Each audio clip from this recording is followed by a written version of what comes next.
நாங்கள் இந்த பேப்பரை ஒருக்கா பார்ப்போம்.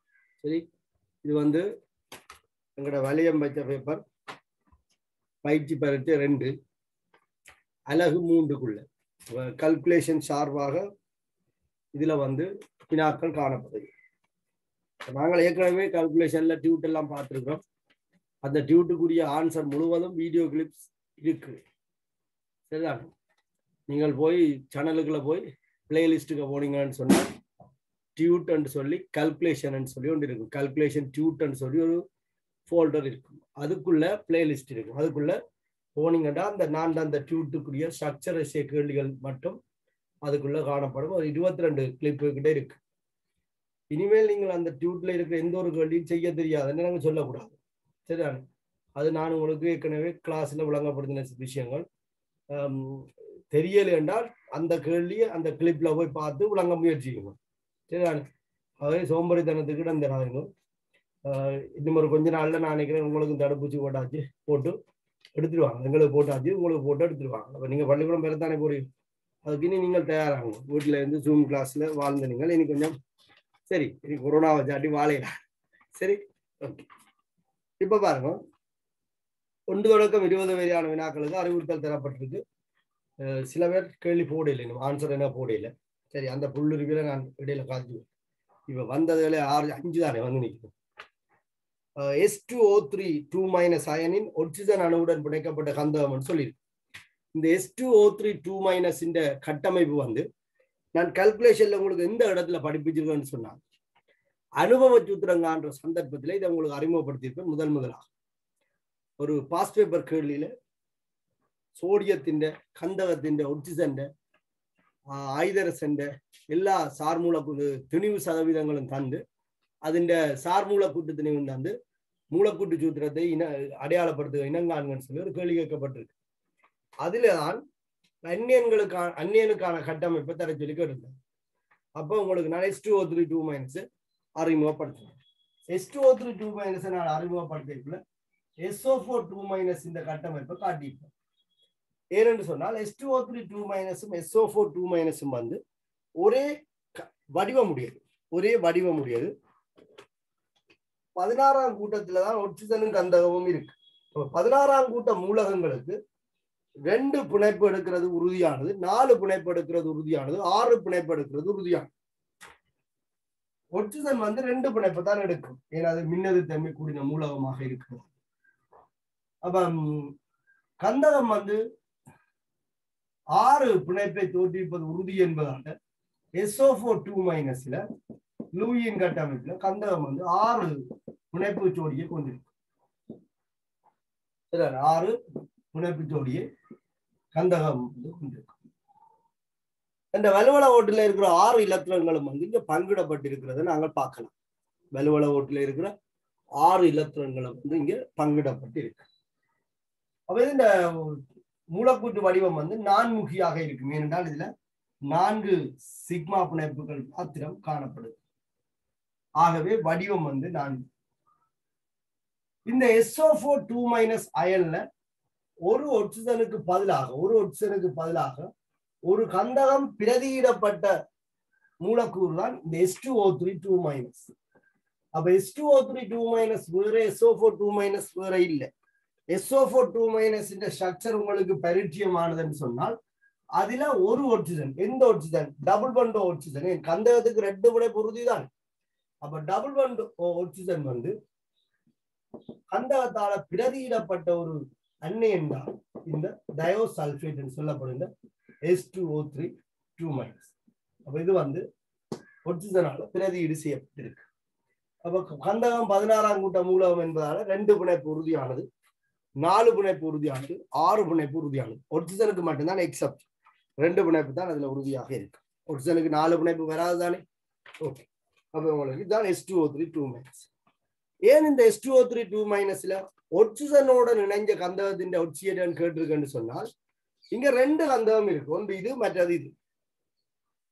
நீங்க S2O3 2- சராசரி ஒட்சியேட்டன் கண்டீங்கன்னு சொன்னால் 2 கந்தகத்தின் ஒட்சியேட்டன் 3 ஒட்சிஜன் ஒட்சியேட்டன்களுடைய அச்சரான கூட்டுத்தொகை வந்து -2 சொல்லியிருப்பீர்கள். 2 கந்தகத்தின் ஒட்சியேட்டன் 3 ஒட்சிஜன் ஒட்சியேட்டன் -2 படி சக 6.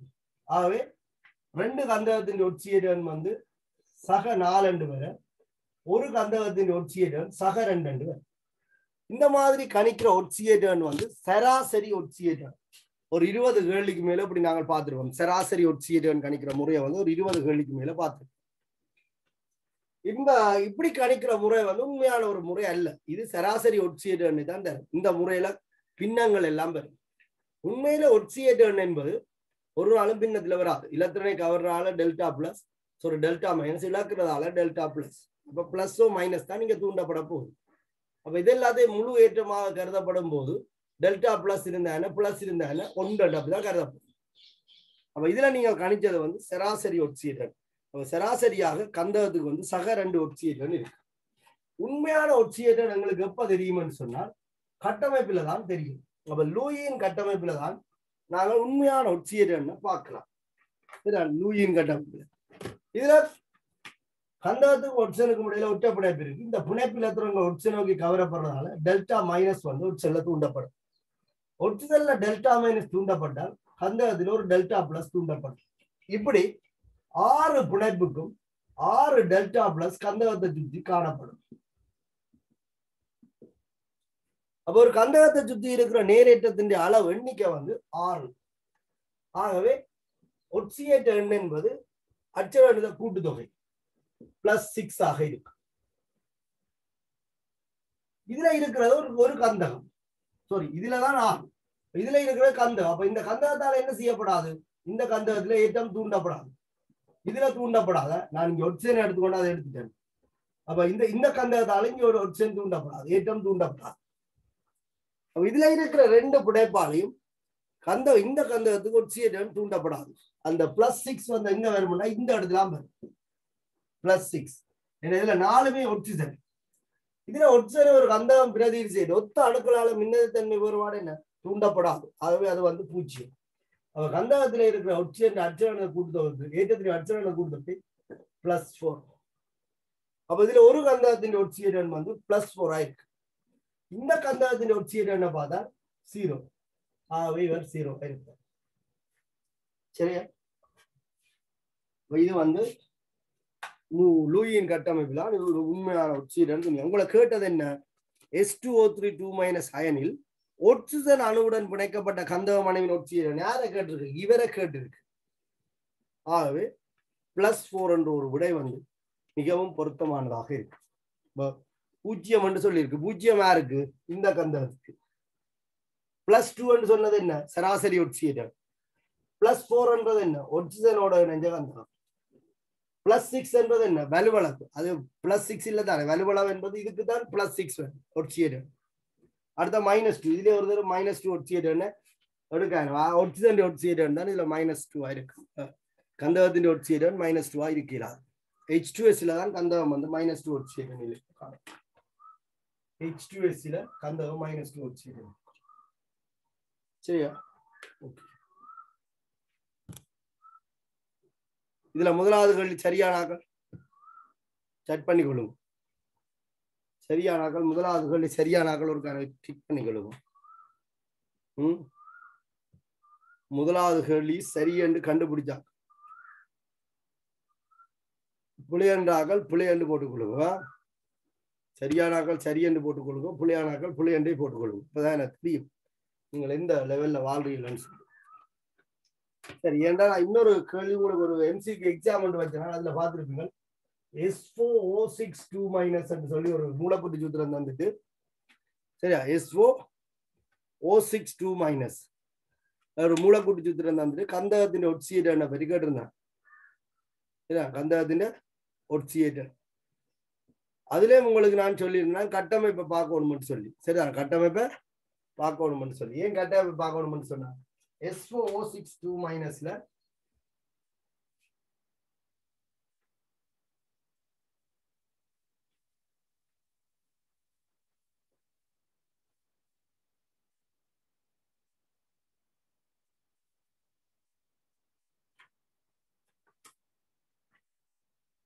இங்க கந்தகம் இப்படி இருக்கு.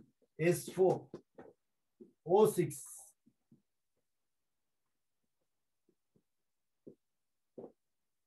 இதுதான் SO6 இந்த ஸ்ட்ரக்சர்.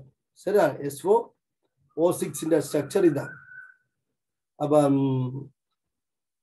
இந்த கந்தகத்தால இதுல தூண்டப்படாது. இங்கால 5 delta plus delta plus delta plus delta plus delta plus ഇതിന്റെ ഒഡ്സിയൻ +5, ഇതിന്റെ ഒഡ്സിയനും +5, ഇതിന്റെ ഒഡ്സിയൻ 0, ഇതിന്റെ ഒഡ്സിയൻ 0. இல்ல சராசரி ஒட்சியன் பாத்தீங்கன்னா 2.5 ஒரு எம்சிக்கு கேள்வி நான் உங்களுக்கு முதல்ல தந்துருவேன். சரியா? இதுல கந்தகத்தின் ஒட்சியன் சம்பந்தமாக சரியான கூட்டாக அது இருந்தது. கூட்டண்டு இல்லை, அது 1 2 3 4 கேள்வி தான் நான் சொல்லப்பட்டது. இல்ல 2 கந்தகம் +6 ஒட்சியன் நிலையில இருக்கு, 2 கந்தகம் 0 ஒட்சியன் நிலையில இருக்கு. சராசரி ஒட்சியன் 2.5 இருக்கு. 4க்கு மொத்தம் 10 தான். சரியா? ஓகே. ஏன் டர்மிஷனுக்கு அது புள்ள வந்தது? என்ன பிரச்சனை டர்மிஷனுக்கு? மாறி +2 போட்டுட்டேன். ஓ, நீங்க சராசரி ஒட்சியன் கணிச்சிருக்கீங்க. ஆனா உங்களுக்கு இந்த கேள்வி ஞாபகம் இல்லை. அப்படி ஒரு கேள்வி தந்தா ஞாபகம் இல்லை. இல்ல சார், ஞாபகம் கேள்வி வடிவா வாசிக்கல. நான் அப்படியே ஒட்சியன் அப்படியே பங்கள வாசிக்கா போட்டுட்டேன். முதலாவது கேள்வியை வடிவா வாசிக்கல என்று பதில் சொல்றது அவ்வளவு ஆரோக்கியமானது இல்லை. சரியா? முதலாவது கேள்வி அப்படி யோசிக்க கூடாது. எல்லாருக்கும் அநேகமானாக்கள் அது போலதான் போட்டுருங்க. பாருங்க, முதலாவது கேள்வி இலகுவான கேள்வி என்று சொல்லி போட்டிருப்பாங்க. நீங்கள் பக்கம் என்ன சேர்ப்பீங்கன்னு சொன்னால் புல விட்டுடுங்க. அபிநயா என்ன விளங்கி போட்ட நீங்களோ இல்லை என்றால் விளங்காமல் போட்ட நீங்களோ? அபிநயா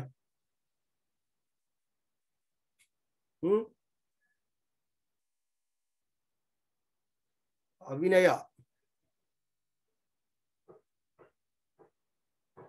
அபிநயா சரியென்று போட்டிருக்குது. விளங்கி சரி வந்தா விளங்காம சரி வந்தான்னு எனக்கு தெரியல. உதாரணம் தெரியும். ஜதுசா டைப் பண்ற முயற்சி எடுத்திருக்கா? டைப் பண்ணிருக்கா? இல்லை எனக்கு தனிப்பட்ட முறையில போட்டுக்கிறாங்க. இல்ல சரியோ இல்லையோ? சரி. அப்ப போட்ட மாதிரி தெரியல. சரி சார். ஓகே, சரியா? சரி, ஓகே. அப்ப முதலாவது கேள்வி எளிமையான ஒரு கேள்வி. அதை நீங்கள் எல்லாம் கஷ்டமாக்கி போடுங்க. நிறைய பேருக்கு அது பிள்ளையா போச்சு. பாத்தீங்களா? நீங்கள் தார பயிற்சிகளை சரியா விளங்கி செய்யணும். கேள்விகள் செய்து கொண்டிருக்கணும். நடுவில் போய் படிச்சு கொண்டு இருக்கிறீங்கன்றதால ஒரு பிரயோசனம் இல்லை. படிச்சதையும் திருப்பி படிக்கும். வெளியில வந்து சிலபஸ் முடிச்சிட்டோம்னு சொல்றது இல்லையே வாழ்க்கை. சிலபஸ் முடிச்சா விஷயம் வந்துட்டுன்னு தான் அர்த்தம். வந்த விஷயத்த நீங்க ரிஜெக்ட் பண்ணணும்.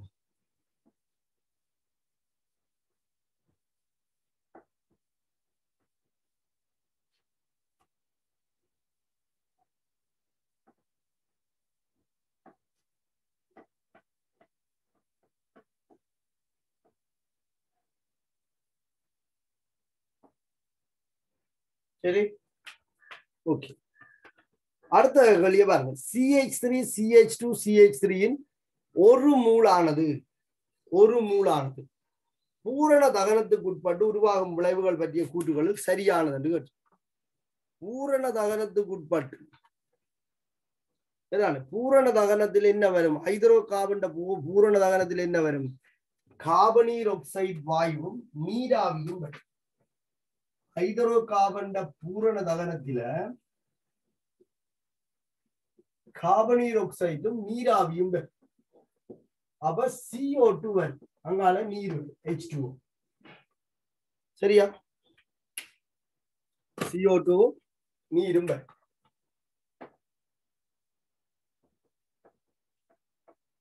அடே பிரகாஷ் ராஜ், மிஸ்டர் பிரகாஷ் ராஜ் வில்லன். பிரகாஷ் ராஜ் லைன்ல நிக்கிறீங்களா? சொல்லுங்க. நான் என்ன சொல்றேன், நீங்க எல்லாம் சொல்லணும். அடே, இந்த தகனத்துல எந்தெந்த மூலகத்துல ஒட்சியேற்றங்கள் மாறுது ஒரு கண்டுபிடிங்க. எந்தெந்த மூலகத்துல ஒட்சியேற்றங்கள் மாறுது? என்னென்ன மூலகம் இருக்கு? கார்பன் இருக்கு, ஹைட்ரஜன் இருக்கு, ஒட்சிஜன் இருக்கு. இதுல யார் யாரெல்லாம் ஒட்சியேற்றங்கள் மாறுது, யாரெல்லாம் மாறுது? ஆக்சிஜன்ல மாறுது. Good, very good. ஒட்சிஜன்ல மாறுது. இதுல ஒட்சியேற்றன் 0, இதுல -2, இதுல -2. வேற யாருல மாறுது?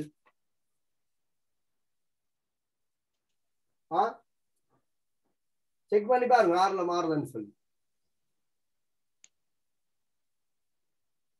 காவன்ல மாற்று போதும்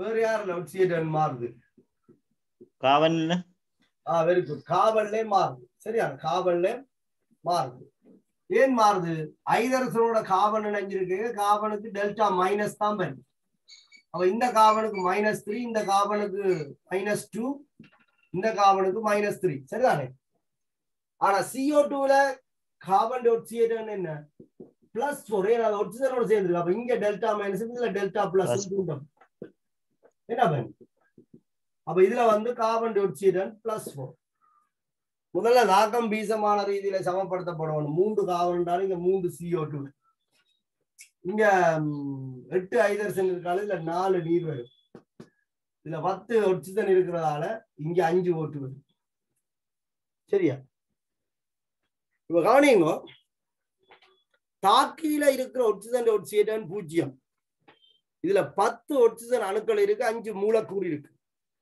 5 மூலக்கூறு ஆக்சைடு என்ன 0 ஒரு ஆக்சிஜன் 0 ஆக்சைடு நிலையிலிருந்து -2 ஆக்சைடு நிலைக்கு போகும்போது 2 இலத்திரன்களை ஏற்கும் ஒரு அணு 0 ஆக்சைடு நிலையிலிருந்து -2 ஆக்சைடு நிலை போகும்போது 2 இலத்திரன்களை ஏற்கும் அப்ப இதுல 10 அணு இருக்கு ஆகவே இது 10 இலத்திரன்களை ஏற்கும் ஒரு ரசாயன தாக்கத்துல ஏற்ற இழக்கிற இலத்திரன் தண்ணிக்கு எப்போதும் என்னவா இருக்கு சமனாக இருக்கும் அப்ப இந்த 10 இலத்திரன்களை யார் இழக்கணும் இந்த கார்பன் ஹைட்ரோ கார்பன் சேர்வை இழக்க இதுல ஹைட்ரஜன் ஆக்சைடு மாறல இதுலயே ஹைட்ரஜன் டெல்டா பிளஸ் தான் இதுலயும் டெல்டா பிளஸ் தான் கார்பன்ல ஆக்சிஜன் தான் மாறும் அப்ப ஒரு மூல் ஹைட்ரோ கார்பன் 10 மூல் இலத்திரன்களை இழக்க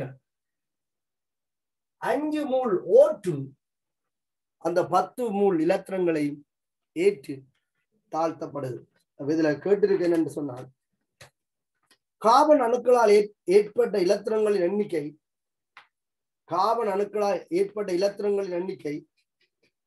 24 என்று சொல்லியிருக்கு சரியா கார்பன் அணுக்களால் ஏற்பட்ட இலத்திரன்களின் எண்ணிக்கை 24 3 தர 8 என்று சொல்லியிருக்கு 24 இல்ல இப்ப நீங்கள் சிம்பிளா பாக்குறதா இருந்தால் இந்த சேர்வையில கார்பன் மொத்த ஆக்சைடு எவ்வளவு இந்த சேர்வையில கார்பன் மொத்த ஆக்சைடு சய 3 சய 2 சய 8 சரி சய 8 அப்ப சய 8ல இருந்து எங்க போகுது சக 8க்கு போகுது சரி சக 8க்கு போகுது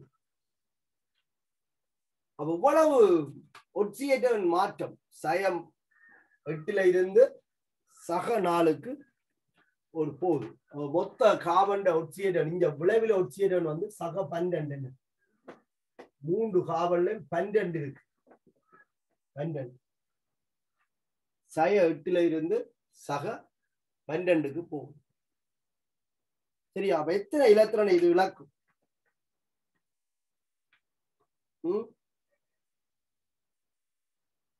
எத்தனை இலத்திரன்களை இது இழக்கும்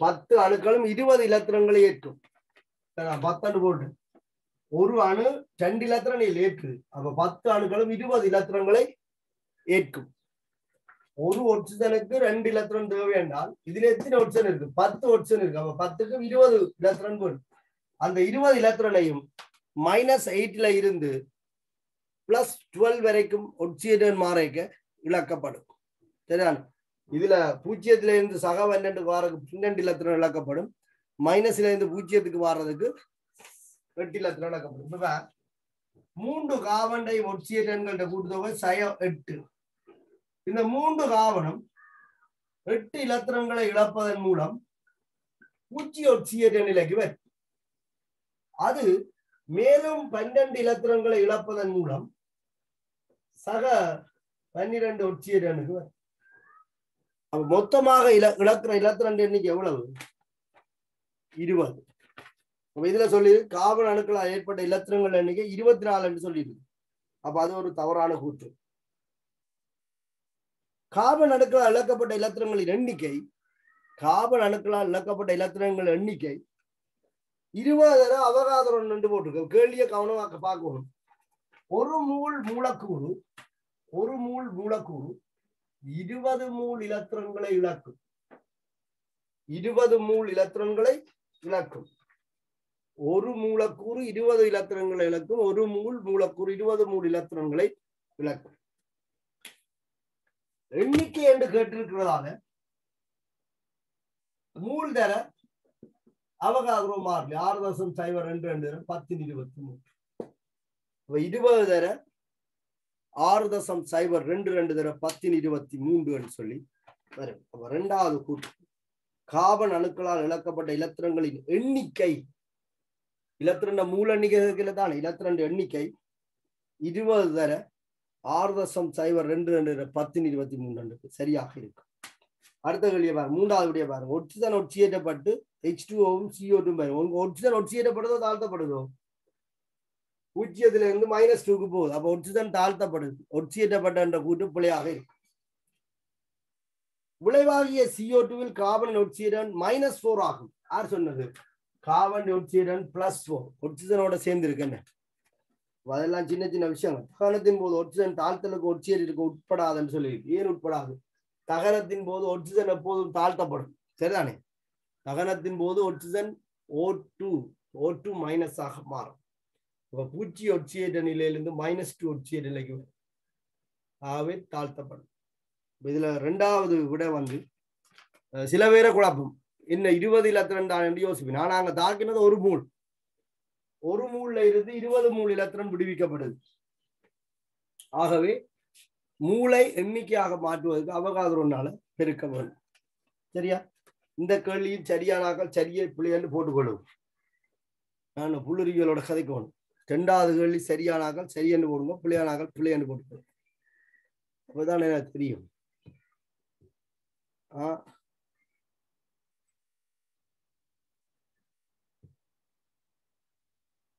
டிலக்ஷன் எங்க போய் வந்த நீங்கள் வேளாண்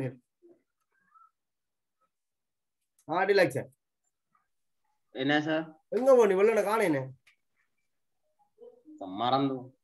மறந்து ஓடியது. நானு எல்லாம் வச்சு எல்லாரும் கோல் எல்லாம் அடிக்கணும். சரி, ரெண்டாவது வழி சரியா பிள்ளையோ? பிள்ளை எல்லாருக்கும் பிள்ளை. தர்மிஷன் அப்ப என்ன விளையாடுறியா நீ? தர்மிஷனுக்கு பிள்ளை, சிவானியா பிள்ளை, ஜதுசா பிள்ளை. என்ன செய்தியல் நீங்கள்? முதல்ல தாக்கம் ஜமப்படுத்துனீங்களா? அது மேடா தாக்கம் ஜமப்படுத்தினீங்களா?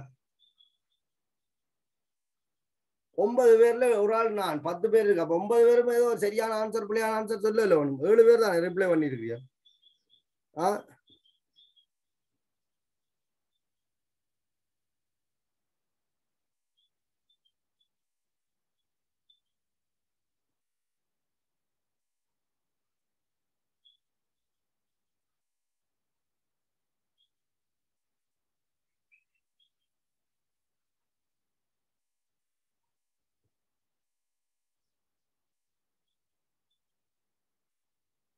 சரி, இப்ப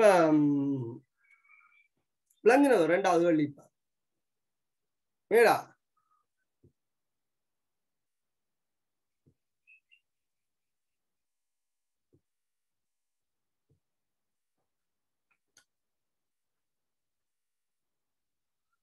விளங்காடா சொல்லிக் கொள்ளுங்க என்னன்னு சொல்லியா. அடுத்த வேண்டியதா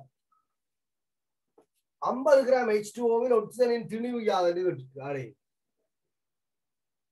50 கிராம் ஒட்சிஜன்ல நீர்ல ஒட்சிஜன் திணிவு யாதென்று கேட்டிருக்கு. சிவர்ல போய் முட்டம். இந்த கேள்வி யாருக்கு புல வந்தா நான் என்ன செய்யலும்?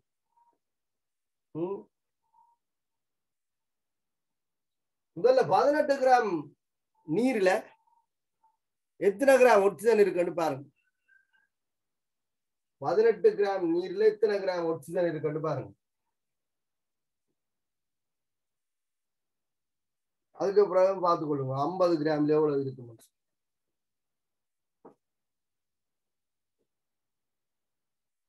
எளிமையான கேள்விகள் என்று சொல்லி நல்லவங்க எல்லாம் எளிமையான கேள்வி போட நீங்க ஏதாவது கஷ்டமா செய்யும் கேட்டா 24 hours கிளாஸ் என்ன கிளாஸ் செய்றீங்கள்ட்டு எனக்கு விளங்கு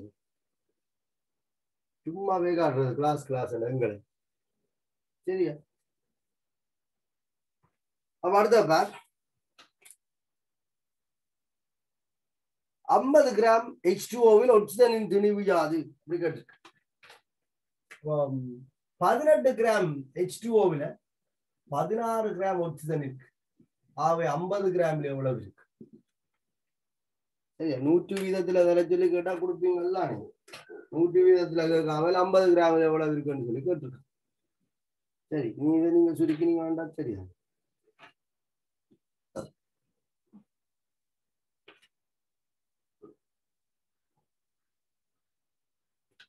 எவ்வளவு வருது 44.4 கிராம் சரி அதை சுருக்கினீங்கன்னா 44.44 கிராம் சரியா இது யாருக்கு சரி போடுங்க அப்பதான் எனக்கு தெரியும் சந்தோஷமா தெரியும் போடுங்க சரி இவ்வளவு நீங்க எவ்வளவு வேலை திட்டத்துல இருக்கிறீங்களே எனக்கு தெரியல மூன்றாவது கேள்வி யாருக்கு சரி யாருக்கு பிள்ளைன்றதை போட்டுக்கொள்ளுங்க யதுசா சரி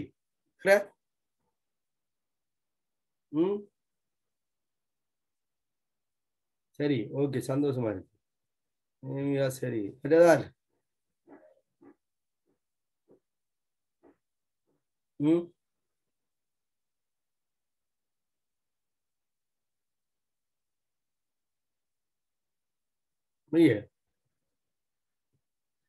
பரவாயில்ல இந்த கேள்வி இவ்வளவு விட்டு இருந்தா கோபம் வந்து இந்த பிக்லால வந்து அடிச்சு சரியா